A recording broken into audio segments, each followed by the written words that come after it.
Good morning বন্ধুরা, আজকের ভিডিওটা এখান থেকেই শুরু করছি।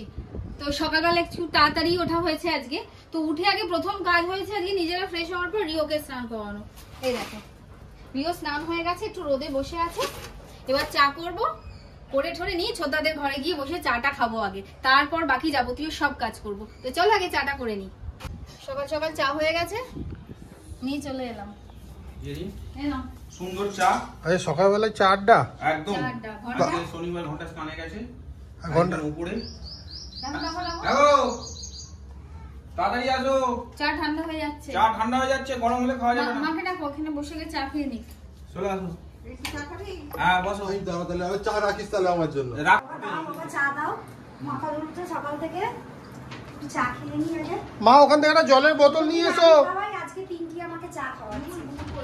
বুবুল নয়, আমি চা বানিয়েছি আমি। আমি তো বুবুল নয় বললাম। হ্যাঁ ওই আর কি। চা করেছে, গুগলের চা। ধন্যবাদ চা খাওয়ার জন্য সকাল সকাল। বলছি গুগলের চা। না সুজয় এখন মারা ডেয়ারি দুধ রাখছে। হ্যাঁ সুজয় কিন্তু ওই যে দুটো ছবি দিয়েছে, ওই দুধগুলো কিন্তু এতে পাওয়া যায় না। ওগুলো তো এমনি ছবি দিয়েছে, তোর ওই কি বলে ওটার নাম, কোম্পানির সব ব্র্যান্ড তো সব জায়গায় চলে না, সব ব্র্যান্ডের ছবি পাঠিয়ে। আমরা যেটা আনি, হ্যাঁ মাদার ডেয়ারির একটা কাউ মিল্ক আর 26 টাকা নেয়। না এটা 32 টাকাটা। আর আমার পাবি না, এখানটায় বস। এইখানটায় বস। দাঁড়া না, ভিডিও করি তারপর বসবো। আর হচ্ছে তোর 26 টাকার কি কোমরে ব্যথা। এটা আমার। হ্যাঁ বিস্কুট নেবো, মা একটু জল নিয়ে আসুক। একটা জলের বোতল নিয়ে আসবে। সঙ্গে একটা বিয়ার মলের বোতল। চাটা নাও।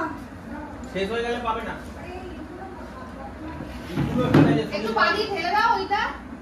আপনাকে এখানে বসে। কি ভাঙবে না, তুমি ঢেলে দাও না, ঢেলে দাও। কে ভেঙে যাবে? ঘন্টারও চা আছে, ঘন্টারও চা। দাও একটু জল খাই। ওই জন্য মাঝে মাঝে একটু শর্ট মারতে হচ্ছে, সেদিনকে বললাম। চা খাওয়া হয়ে গেল, চাটা তো দারুণ হয়েছিল। এবার যাই গিয়ে রান্নায় লেগে পড়ি। ছোটদাও চা খেয়ে বেরিয়ে গেছে, ঘন্টাকে পড়তে দিতে, ঘন্টারও খাওয়া হয়ে গেছে। কন্যা দিয়েও চা খেয়ে সবজি কাটতে শুরু করে দিয়েছে। ভাইও এখানে বসে আছে, সবার চা খাওয়া কমপ্লিট। এবার আমি যাব, তোমাদের জন্য একটা রেসিপি আছে কিন্তু, তো ভিডিওটা একদম স্কিপ করবে না, পুরো শেষ পর্যন্ত দেখবে। দুর্দান্ত একটা রেসিপি তোমাদের জন্য অপেক্ষা করছে। তো চলো গিয়ে আগে রান্নাটা বসাই। তোমাদের সাথে এখন একটা এঁচড়ের রেসিপি শেয়ার করব। তো তার জন্য দেখো এঁচড়গুলোকে তো আমি টুকরো টুকরো করে কেটেই নিয়েছি, আর তার সাথে আমি দুটো আলুও সেদ্ধ দেবো, তো আলুটাও দিয়ে দেবো একসাথে। চলো এটাকে আগে ভালো করে ধুয়ে নিয়ে আসি। এঁচড় আলু সব একসাথে প্রেসারে দিয়ে দিলাম।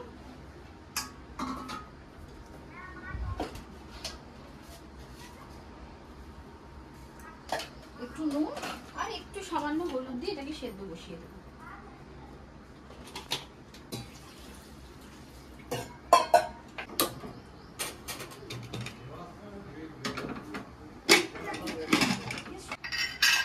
এবারে একটা বাটিতে মসুর ডাল নিয়ে নিলাম, এবার এটাকে ভিজিয়ে রাখবো। ডালটা ভিজে গেছে, এবার ডালটাকে আমি আগে বেটে নেব। চলো ডালটাকে আগে বেটে নিই।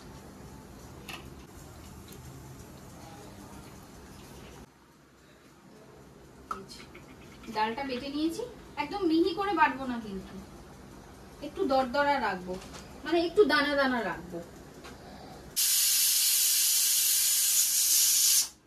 এদিকে মশলার জন্য পেঁয়াজ আর টমেটো বেটে নিচ্ছি, আর আলু আমি এরকম লম্বা লম্বা করে কেটে রেখেছি। দেখো ছোট ছোট করে নয়, একদম লম্বা লম্বা করে আলুগুলো কেটে রেখেছি। এঁচড় আর আলু আমার সেদ্ধ হয়ে গেছে। এবারে এর মধ্যে একে একে সব জিনিসপত্র দিয়ে দেবো। এখানে একদম ঝিরিঝিরি করে পেঁয়াজ আর কাঁচা লঙ্কা কুচিয়ে রেখেছি, এটা পুরোটাই দিয়ে দিলাম। দিয়ে দিচ্ছি নুন, চিনি,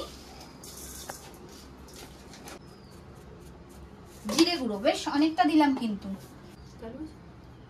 এগুলো দিয়ে দেওয়ার পর আগে আমি এটাকে ভালো করে চটকে নেব। গরম আছে, আমি তাই স্ম্যাশারটা দিয়ে স্ম্যাশ করছি।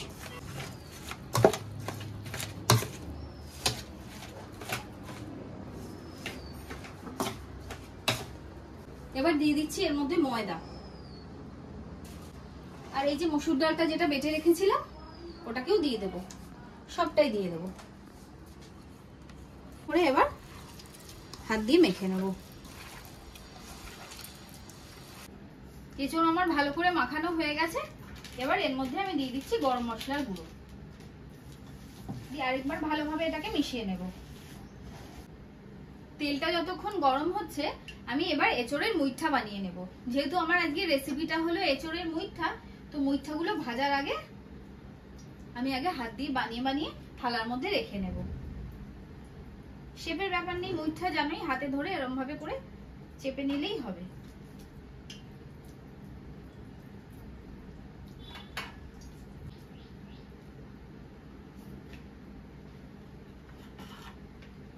এদিকে তেলও গরম হয়ে গেছে আর বেশ অনেকগুলো মুইঠা কিন্তু আমি গড়ে নিয়েছি।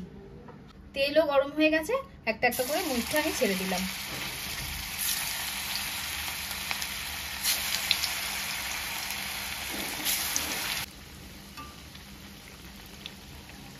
খানিকক্ষণ কম আঁচে ভাজার পর যখন ভেতরটা শক্ত হয়ে আসবে তারপর কিন্তু আমি আঁচটাকে বাড়িয়ে দেব। বাড়িয়ে দিয়েছি আমি, এখন বাড়িয়ে দিয়ে ভালো করে লাল লাল করে ভেজে নেব, কারণ ভেতরের ডালগুলো দেওয়ার জন্যই কমটা করা আঁচটা। ততক্ষণে ডালগুলোও ভেতরে সেদ্ধ হয়ে যাবে আর ব্যাপারটাকে একটু শক্ত করবে। এই যে এঁচড়ের কোফতাগুলো আমি একদম লাল লাল করে কিন্তু ভেজে নিয়েছি। বাকি মুইঠাগুলো একেবারে ভেজে নিচ্ছি। আর এখানে দেখো অনেকগুলো মুইঠা আমার ভাজাও হয়ে গেছে। এই মুইঠা কিন্তু গরম ভাতের সাথেও খেতে খুব ভালো লাগবে। ঘি আর দুটো মুইঠা নিলেও কিন্তু অনেকটা খাওয়া হয়ে যাবে, বলে দিলাম সত্যি। এই যে সব মুইঠা আমার ভাজা হয়ে গেছে। যেহেতু অনেকটা মুইঠা, আমি ওই জন্য একটু বড় সাইজের একটা কড়াই নিলাম। এবার ওই ভাজার তেলটাই দিয়ে দিয়েছি, তেলও গরম হয়ে গেছে। দিয়ে দিচ্ছি শুকনো লঙ্কা। এবার এই কেটে রাখা আলুগুলোকেও দিয়ে দেবো।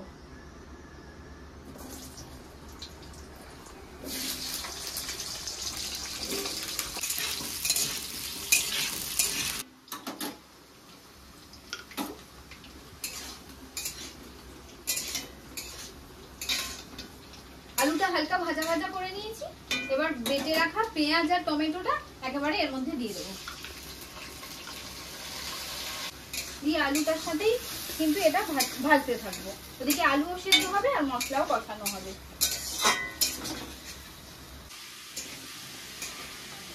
এবারে এর মধ্যে দিয়ে দেবো নুন, হলুদ গুঁড়ো, কাশ্মীরি লঙ্কার গুঁড়ো, আদা রসুন বাটা। আমার এর মধ্যেই কাঁচা লঙ্কা বাটা আছে, ওই জন্য আমি আলাদা করে কোনো ঝাল লঙ্কা দিচ্ছি না।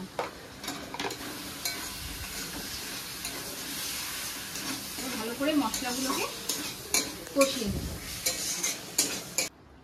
আমার যেহেতু মুইঠা অনেকগুলো, ওই জন্য আমি অনেকটা পরিমাণেই জল দিলাম। মুইঠাগুলো ঝোলটা টেনে নেবে আর কি। তোমরা যতগুলো মুইঠা বানাবে সেই অনুপাতেই কিন্তু জলটা দেবে। আর একটু এই মুইঠা বলো, কোফতা বলো, বড়ার ঝাল বলো, এগুলোতে একটু ঝোল বেশিই রাখতে হয়, কারণ সব টেনে লাস্টে আর যতই ঝোল রাখো ঝোল থাকে না। চলো আমি ঝোল দিয়ে দিয়েছি, এবার ফুটে আলুগুলো সেদ্ধ হয়ে যাক আগে। আমার ঝোল ফুটে গেছে, আলু সেদ্ধ হয়ে গেছে, ঝোল পুরো তৈরি। এবারে সব মুইঠাগুলোকে এর মধ্যে দিয়ে দিচ্ছি।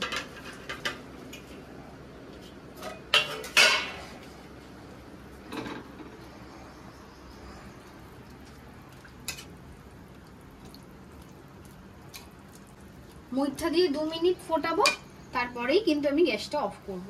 বেশিক্ষণ ফোটাতে হবে না মুইঠা দিয়ে।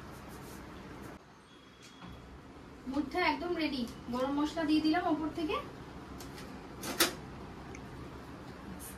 গ্যাসটাকেও এর সাথে সাথে আমি অফ করে দিলাম। তাহলে এই মুইঠার রেসিপিটা তোমাদের কিরকম লাগলো আমাকে কমেন্টে জানিও কিন্তু। আর যারা তোমরা চ্যানেলটাকে এখনো সাবস্ক্রাইব করোনি, আমি বলবো ছট করে সাবস্ক্রাইব করে নিও।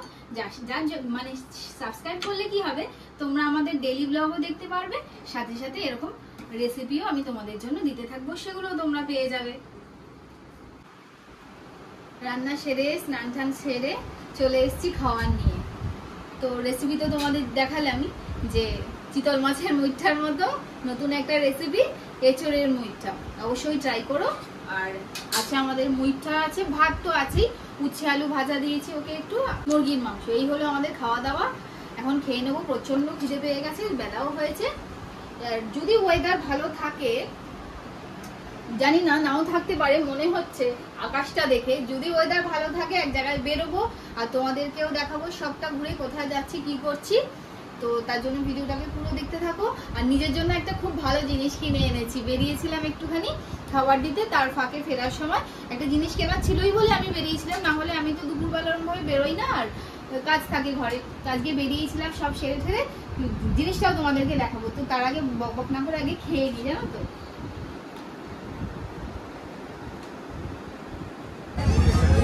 বলেছিলাম মেলায় আসবো, মেলাতে চলে এসেছি। প্রচন্ড ভিড় কিন্তু মেলাতে, তোমরা সঙ্গে থাকো আর দেখতে থাকো।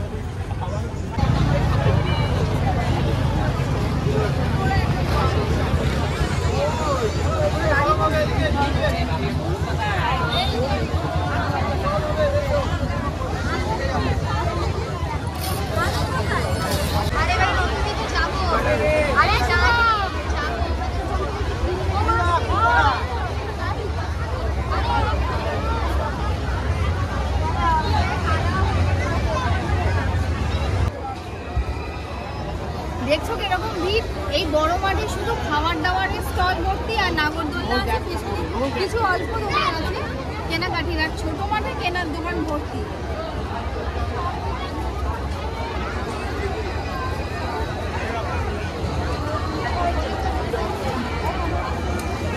পিজা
মেলা থেকে চলে এসেছি, যা প্রচন্ড ভিড় ছিল, মাথা ধরে গেছে।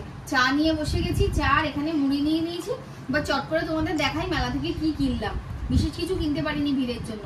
এই দেখো 3টে ক্ল্যাচার কিনেছি, আর টেবিলে নুন রাখার জন্য একটা এই পটটা কিনেছি। আছে একটা, কিন্তু একঘেয়েমি একই রকম ভালো লাগে না, তাই জন্য এই একটা পট কিনেছি, চিরামাটির যেগুলো হয়, খুব সুন্দর। আর এইটা কিনেছি, এটা বড়, এটাও আমি নুনই রাখবো বলে ভেবে কিনেছি। তারপর দেখা যাক কি রাখি এটাতে। এই বড়টা কেমন হয়েছে আমাকে জানিও। তো আজকের ভিডিওটা এখানেই শেষ করছি। সবাই তোমরা ভালো থেকো, দেখা হচ্ছে আর একটা নতুন ব্লগে। আর ভিডিওটা যদি ভালো লেগে থাকে তাহলে অবশ্যই একটা লাইক কমেন্ট শেয়ার করে দিও।